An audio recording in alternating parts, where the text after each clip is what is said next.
A brave little candle. One stormy night in a quiet village, the sky grew dark with heavy clouds. The wind howled like a wild animal, and the rain fell in thick sheets. In one small house at the edge of the village lived a family of 5. The father, Arthur, tried to calm everyone, and the mother, Clara, held the youngest child, Lucy, close. The grandmother, Edith, prayed softly in the corner, but the loud crashes of thunder shook the windows and made the children, Henry and Lucy, cling to one another in fear. Suddenly, the electricity went out. The entire house sank into darkness. No one could see anything, only the sound of the storm filled the air. The children began to cry, their voices trembling with fear.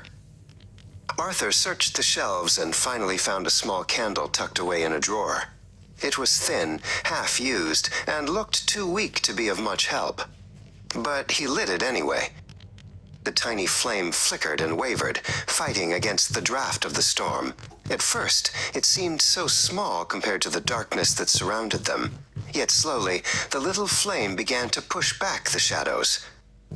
The children stopped crying. Their eyes lit up as they saw the warm glow spread across the room. The grandmother's hands stopped trembling as she looked at the soft light that touched her face.